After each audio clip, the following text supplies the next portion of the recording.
বাংলাদেশে জ্বালানি সংকট মোকাবেলায় সৌর বিদ্যুৎ নিয়ে কাজ করার আশ্বাস চীনের রাষ্ট্রদূতের। এলজিআরডি মন্ত্রী ডক্টর মঈন খানের সঙ্গে সাক্ষাৎ। জাতীয় কবির মৃত্যুবার্ষিকীতে শ্রদ্ধা, জাতীয় জীবনে নজরুল আজও প্রাসঙ্গিক বললেন রিজভী। স্কুল কলেজ পর্যায়ে নজরুল চর্চা বাড়ানোর তাগিদ স্বজনদের। রংপুরে একই পরিবারের 4 জনকে হত্যার ঘটনায় গ্রেফতার 2 আসামির ডিএনএ সংগ্রহ ও ডোপ টেস্ট করা হচ্ছে, জানিয়েছে পুলিশ। নেপালে আকস্মিক বন্যায় প্রাণহানি দাঁড়িয়েছে 165-তে, নিখোঁজ 1,500-এরও বেশি মানুষ। উদ্ধার অভিযান চলছে, গভীর শোক জানিয়েছেন প্রধানমন্ত্রী তারেক রহমান। দেখছিলেন সংবাদ শিরোনাম, এবারে বিস্তারিত।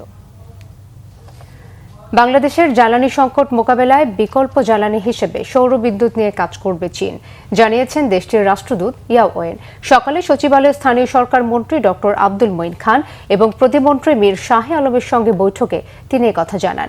বৈঠক শেষে স্থানীয় সরকার প্রতিমন্ত্রী একথা বলেন। তিনি জানান, বর্জ্য ব্যবস্থাপনা, পানি ব্যবস্থাপনা ও নবায়নযোগ্য জ্বালানি সহ বেশ কিছু খাতে বাংলাদেশে চীনের যে বিনিয়োগ আছে তা ধারাবাহিক রাখার আশ্বাস দিয়েছে চীন। বিএনপি সরকারের সাথে রাষ্ট্রীয় সম্পর্কের পাশাপাশি বেইজিং রাজনৈতিক সুসম্পর্ক বজায় রাখবে বলে স্থানীয় সরকার প্রতিমন্ত্রী জানান। এদিকে চীনের রাষ্ট্রদূত জানান, বাংলাদেশে বর্জ্য ব্যবস্থাপনা, নবায়নযোগ্য জ্বালানি, টেকসই পানি সরবরাহ ও ব্যবস্থাপনা সহ বেশ কিছু বিষয়ে বিনিয়োগে আগ্রহী চীন। প্রধানমন্ত্রী তারেক রহমানের চীন সফর শেষে ঢাকা বেইজিং সম্পর্ক অনন্য উচ্চতায় পৌঁছেছে বলে ওই সময় রাষ্ট্রদূত উল্লেখ করেন। আগামী 1.5 বছরের মধ্যে তারা জাতীয় গ্রিডে 42 মেগাওয়াট বিদ্যুৎ জাতীয় গ্রিডে তারা ওখান থেকে দিবেন, মানে ময়লা আবর্জনা থেকে বিদ্যুৎ উৎপাদন করে। সেটার একটা চুক্তি স্বাক্ষরের অনুষ্ঠান রয়েছে চায়নাতে। রাজনৈতিকভাবে বিএনপির সাথে তাদের রাজনৈতিক দলের যে সম্পর্ক সেটা তো রয়েছেই, এটা আরো মানে গভীর থেকে গভীরতর নিয়ে যাওয়ার জন্য তারা কাজ করার ব্যাপারে এখানে বলছে। দর্শক, জাতীয় সংসদের 3য় অধিবেশন শুরু হচ্ছে আজ বিকেল 3টা থেকে। এই অধিবেশনকে সামনে রেখে সংসদীয় দলের সভা করেছে সরকারি দল বিএনপি। সেই সভার সংবাদ সংগ্রহে সংসদ ভবন এলাকায় আছেন আমাদের সিনিয়র রিপোর্টার মহিবুল্লাহ মহিব। সরাসরি কথা বলছি তার সাথে। মহিব, সংসদীয় দলের সভা সম্পর্কে চিফ হুইপ সংবাদ সম্মেলনে কি বলেছেন? হ্যাঁ, আপনি নিশ্চয়ই জানেন যে ত্রয়োদশ জাতীয় সংসদ নির্বাচনের পর 3য় অধিবেশন শুরু হচ্ছে এবং 3য় অধিবেশনের ঠিক আগে সংসদীয় দলের সভা অনুষ্ঠিত হয়েছে। সেখানে সভাপতিত্ব করেছেন প্রধানমন্ত্রী তারেক রহমান। ইতিমধ্যেই যেটি সরকার দলীয় চিফ হুইপ তিনি জানিয়েছেন যে ইতিমধ্যেই তাদের হাতে 3টি বিল এসে পৌঁছেছে এবং এই 3টি বিলই আজ অধিবেশনে প্রথম দিনেই তারা উপস্থাপন করবেন। এটির মধ্যে একটি হচ্ছে যে সম্পত্তি হস্তান্তর আইন, যেটি সংশোধন করা হচ্ছে এবং এটিতে বিশেষ করে পিতামাতা যদি তার সন্তানকে কোনো সম্পত্তি দান করেন সেই সম্পত্তি তাদের জীবদ্দশায় তারা ভোগ করতে পারবেন, এই সংশোধন করেই মূলত এটি উপস্থাপন করা হবে। এবং আরেকটি আইন যেটি হচ্ছে মানবাধিকার আইন, এই মানবাধিকার সুরক্ষা আইনটি যেটি ইতিমধ্যে অধ্যাদেশ আকারে অন্তর্বর্তী সরকার যেটি সংশোধন করেছিল এবং এটি আসলে আইন অনুসারে 30 সংসদীয় কার্য দিবসের মধ্যে এটি সংসদে পাশ হতে হয়। যেহেতু সেটি হয়নি, যে কারণে সেই অধ্যাদেশগুলো ইতিমধ্যে বাতিল হয়েছে এবং এটি নতুন করে আবার আইনে পরিণত করতে আজ এটি উপস্থাপন করা হবে এবং এটিও বিল হিসাবে উপস্থাপনের পর এটা সংসদে পাশ হওয়ার কথা রয়েছে। এবং আরেকটি আইন যেটি হচ্ছে গুম প্রতিরোধ আইন, এটিও কিন্তু সেই অধ্যাদেশ আকারে জারি করেছিল অন্তর্বর্তী সরকার, যেটি মূলত সেই অধ্যাদেশ বাতিল হয়েছিল সুনির্দিষ্ট টাইমের মধ্যে এটি আইন আকারে পরিণত না হওয়ার কারণে। সেটি কিন্তু আবার আজ উপস্থাপন করা হবে সংসদে।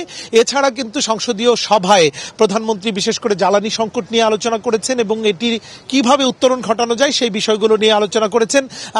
আলোচনা হয়েছে আরো বেশ কয়েকটি বিষয় নিয়ে, তার মধ্যে বিএনপি কিভাবে প্রতিষ্ঠাবার্ষিকী পালন করবে, এটি কিভাবে জনবান্ধব হিসাবে এই প্রতিষ্ঠাবার্ষিকী পালন করা যায় সেই বিষয়গুলো নিয়ে আলোচনা হয়েছে। তো আমরা রয়েছি সংসদ ভবনে এবং 3টা থেকে শুরু হচ্ছে এই ত্রয়োদশ জাতীয় সংসদ অধিবেশনে, অর্থাৎ 3য় অধিবেশন। তো আমরা রয়েছি, পরবর্তীতে আবারও আপনাকে আপডেট জানিয়ে দিব। মিথিলা। মহিব, আপনাকে ধন্যবাদ। জাতীয় কবি কাজী নজরুল ইসলামের 50তম মৃত্যুবার্ষিকী আজ। ঢাকা বিশ্ববিদ্যালয়ে কবির সমাধিতে সকাল থেকে শ্রদ্ধা নিবেদন করেন কবির পরিবারের সদস্যরা, রাজনৈতিক দলের নেতা, শিক্ষক, বিভিন্ন সামাজিক সাংস্কৃতিক সংগঠন ও নানা শ্রেণী পেশার মানুষ। জাতীয় জীবনের সব পর্যায়ে নজরুল আজও সমান প্রাসঙ্গিক বললেন বিএনপির ভারপ্রাপ্ত মহাসচিব রুহুল কবির রিজভী। নতুন প্রজন্মের মাঝে নজরুলের চেতনা ছড়িয়ে দেওয়ার তাগিদ কবি পরিবারের। রিপোর্ট করছেন ইমরুল কায়েস। মসজিদেরি পাশে আমায় কবর দিও ভাই, যেন গড়ে থেকে মুয়াজ্জিনের আজান শুনতে পাই। ভোরের আলো ফুটতেই যেন সুরের আকাশে বেজে ওঠে এক পরম শূন্যতার রাগিনী। বাংলা সাহিত্যের আকাশ কাঁপানো ধূমকেতু, সাম্য ও দ্রোহের বরপুত্র জাতীয় কবি কাজী নজরুল ইসলামের 50তম মহাপ্রয়াণ দিবস। অর্ধশতক আগে দূর নক্ষত্রলোকে পাড়ি জমালেও আজও বাঙালির আন্দোলন সংগ্রামে অনুপ্রেরণা জুগিয়ে যাচ্ছেন। কবির প্রয়াণ দিবসে সকাল থেকে ঢাকা বিশ্ববিদ্যালয়ে কবির সমাধি চত্বরে এসে মেশে রাজনীতি, সাহিত্য আর সংস্কৃতির নানা স্রোত। রাজনীতিকের হাত থেকে লেখকের কলম, প্রবীণের স্মৃতিকাতরতা থেকে তরুণের দীপ্ত চোখ, সর্বত্রই নজরুল। কবির মাদারে শ্রদ্ধা নিবেদন করেন বিএনপির ভারপ্রাপ্ত মহাসচিব রুহুল কবির রিজভী আহমেদ। নজরুল কোনো দূর অতীত নয়, সব সময়ের লড়াই সংগ্রামের আশ্রয়, বলেন তিনি। যখন এই দেশকে নিয়ে কেউ কোনো ষড়যন্ত্র করে, চক্রান্ত করে, আমাদের সার্বভৌমত্বকে দুর্বল করতে সচেষ্ট হয়, আমাদের স্বাধীনতাকে বিপন্ন করতে সচেষ্ট হয়, তখন তার বিরুদ্ধে দ্রোহের যে আগুন জ্বলে ওঠে, তার প্রধান উৎস হচ্ছে কাজী নজরুল ইসলাম, তার গান, তার কবিতা, তার উপন্যাস, তার লেখনী। যিনি গিয়েছিলেন সাম্যের গান, ভেঙেছিলেন শৃঙ্খলার প্রাচীর, তারই 50তম মৃত্যুবার্ষিকী কেবল শোকের নয়, বরং আত্মশুদ্ধি ও চেতনার পুনর্জাগরণের দিন। প্রেম ও দ্রোহের যে আগুন তিনি জ্বেলেছিলেন তা আজও বাঙালির জীবনে জাজ্বল্যমান। স্বাধীনতাকামী মানুষ একজন, মুক্তিকামী মানুষ একজন, সাম্যের মানুষ একজন, একজন ন্যায় বিচারের মানুষ একজন, সেই ব্যাপারটি তার কাজের মধ্যে দিয়ে ফুটে উঠেছে। বাংলাদেশ যে বিনির্মাণের পরেও তাকে বাংলাদেশে আমরা পেয়েছি, জাতীয় কবি হিসাবে তাকে আমরা এখানে আনতে পেরেছি, এটা আমাদের পরম সৌভাগ্য। কবির বিরহ এখনও বয়ে বেড়াচ্ছে তার পরিবার। নজরুল চর্চা স্কুল কলেজ পর্যায়ে ছড়িয়ে পড়ুক এমন প্রত্যাশা স্বজনদের। সমাজের যত অনাচার, অবিচার, অত্যাচারের বিরুদ্ধে তার যত গান, কবিতা আমাদের প্রাণকে অনেক অনুপ্রাণিত করেছে এবং আমরা যেন কবির সেই কথাগুলো মনে রাখি, মানুষকে ভালোবাসতে শিখি। প্রয়াণের 50 বছর পরও বাঙালির সত্তায় এক জ্যোতিষ্ক হয়ে আছেন কাজী নজরুল। তার লেখা, তার ধারণা, তার কথা, তার সমস্ত কিছুই যুগ যুগ ধরে আমাদের কাছে সমান জনপ্রিয় এবং প্রয়োজনীয় হয়ে থাকবে। গানের কথায় আমরা অবশ্যই কবি নজরুলকে সবসময় স্মরণ করি, মনে করি এবং ওনাকে ধারণ করি। নজরুল আছেন শোষিতের মিছিলে, আছেন প্রেমিক হৃদয়ে। সুর আর বাণীর যে মায়াজাল তিনি বুনেছিলেন তা বাঙালিকে পথ দেখাবে চিরকাল। ইমরুল কায়েস, বাংলা ভিশন, ঢাকা। দরিদ্র প্রান্তিক জনগোষ্ঠীর জীবনমান উন্নয়ন ও সামাজিক বৈষম্য কমাতে কাজ করছে বর্তমান সরকার।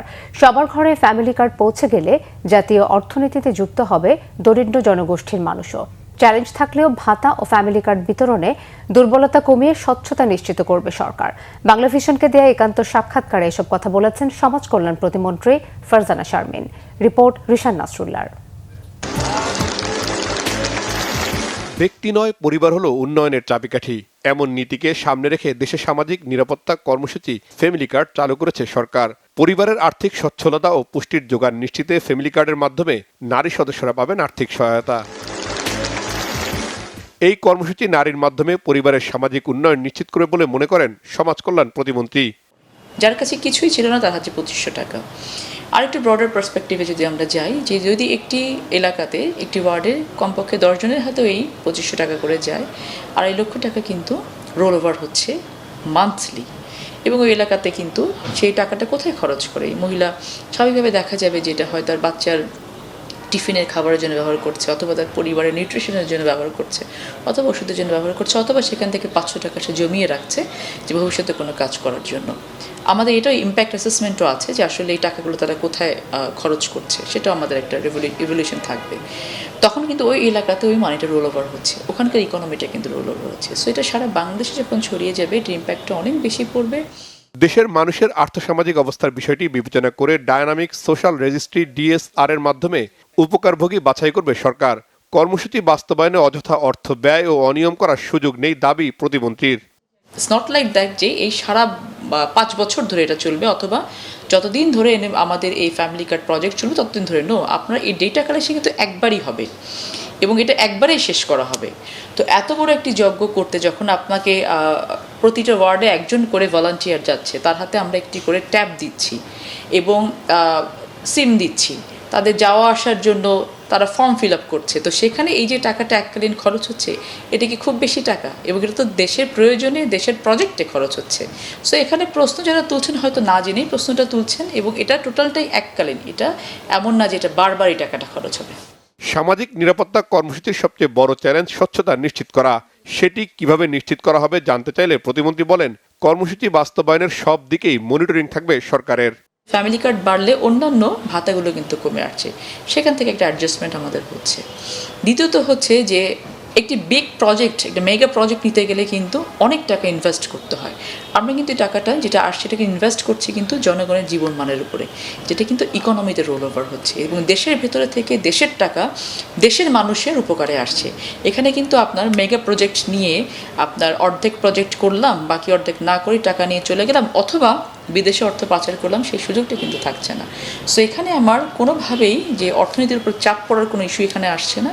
দ্বিতীয়ত হচ্ছে যে গ্র্যাজুয়ালি যখন এই মানুষগুলো, আপনাকে তো সাধারণ মানুষকে কিছু না কিছু দিতে হবে, এই মানুষগুলো যখন কিছুটা কর্মক্ষম হয়ে কাজ করা শুরু করবে তখন কিন্তু দেশের চাকা ঘোরা শুরু করবে।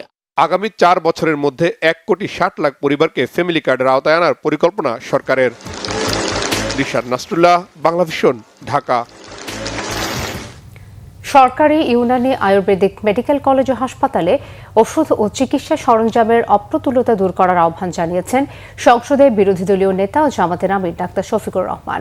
বৃহস্পতিবার রাজধানীর মিরপুরে সরকারি ইউনানি আয়ুর্বেদিক মেডিকেল কলেজ ও হাসপাতালে শিক্ষক শিক্ষার্থীদের সাথে মতবিনিময় সভায় তিনি এই আহ্বান জানান। এর আগে তিনি প্রতিষ্ঠানটির বিভিন্ন বিভাগ ঘুরে দেখেন। অনুষ্ঠানে বিরোধী দলীয় নেতা কিছু ওষুধ ও চিকিৎসা সামগ্রী কলেজটির অধ্যক্ষের হাতে তুলে দেন। ডাক্তার শফিকুর রহমান বলেন, জাতির প্রয়োজনে ইউনানি আয়ুর্বেদিক মেডিকেল কলেজ ও হাসপাতালটি প্রতিষ্ঠা করা হলেও বর্তমানে ওই প্রতিষ্ঠানটি অত্যন্ত অবহেলিত। এই শিক্ষা প্রতিষ্ঠানটি নানান সমস্যা নিরসনে এবং শিক্ষক শিক্ষার্থীদের দাবি আদায়ের লড়াইয়ে তাদের সহযোদ্ধা হিসেবে পাশে থাকার আশ্বাস দেন ওই এলাকার সংসদ সদস্য জামাতের আমির।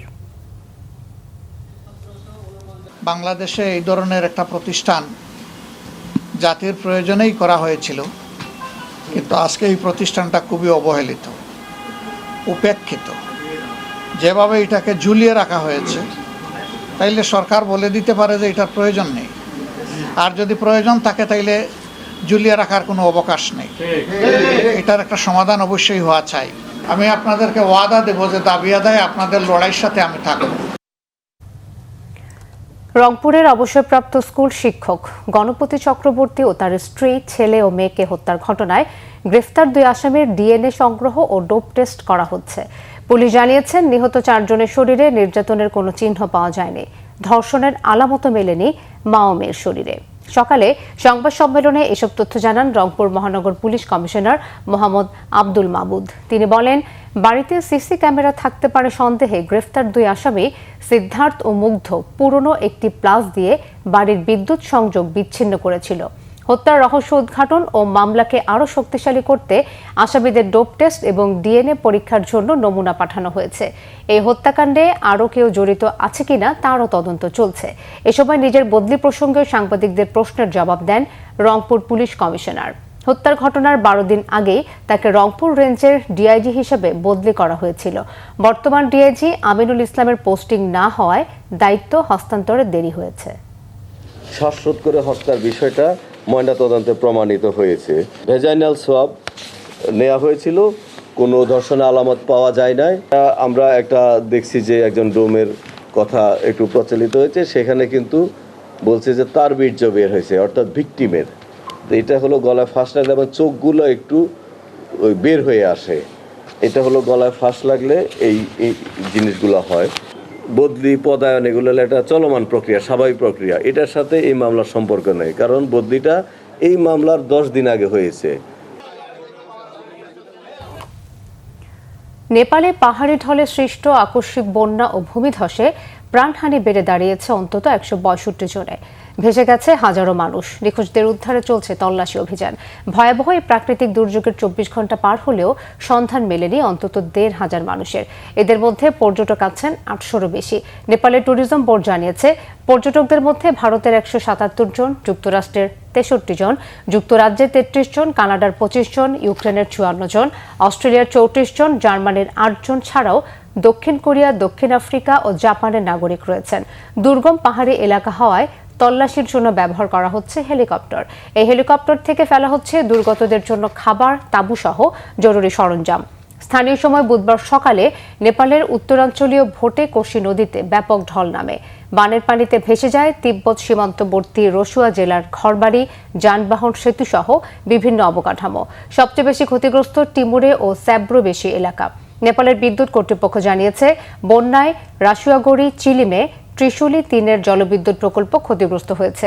220 কিলোভোল্ট বিদ্যুৎ উপকেন্দ্র এবং একাধিক সঞ্চালন ও বন্টন অবকাঠামো ক্ষতির মুখে পড়েছে। ক্ষতিগ্রস্ত এলাকাগুলোকে আগামী 3 মাসের জন্য দুর্গত অঞ্চল হিসেবে ঘোষণা করা হয়েছে। চাঁপাইনবাবগঞ্জের গোমস্তাপুর উপজেলার রামদাসপুর সীমান্ত দিয়ে 6 জনকে বাংলাদেশে পুষিনের চেষ্টা ঠেকিয়ে দিয়েছে বিজিবি। বিজিবির নওগাঁ 16 ব্যাটালিয়নের অধিনায়ক লেফটেন্যান্ট কর্নেল মোহাম্মদ আরিফুল ইসলাম মাসুম সকালে বিষয়টি নিশ্চিত করেছেন। তিনি জানান, আজ সকাল 6:30টার দিকে নওগাঁ ব্যাটালিয়নের অধীন রামদাসপুর সীমান্তের 216 নম্বর সীমান্ত পিলার এলাকা দিয়ে 12 বিএসএফ ব্যাটালিয়নের শমশের নগর ক্যাম্পের সদস্যরা 6 জন পুরুষকে পুষিনের চেষ্টা করে। এ সময় বিজিবির রামদাসপুর বিওপির টহল দল বিষয়টি টের পেয়ে তা মোকাবেলা করে। বর্তমানে ওই 6 জন সীমান্তের শূন্য রেখায় ভারতের অংশে অবস্থান করছে। সীমান্তে কড়া নজরদারি ও নিয়মিত টহল অব্যাহত রয়েছে বলেও তিনি জানান। এই ছিল এখনকার মতো। পরের সংবাদ বিকেল 4টায়। এর আগে 3টায় রয়েছে নিউজ টপ 10 দেখার আমন্ত্রণ রইল। এছাড়া বাংলা ভিশন সংবাদ ও সংবাদ সংশ্লিষ্ট অনুষ্ঠান দেখতে ভিজিট করুন www.bvnews24.com ও facebook.com/banglavisionnews এবং সাবস্ক্রাইব করুন youtube.com/banglavisionnews। ধন্যবাদ।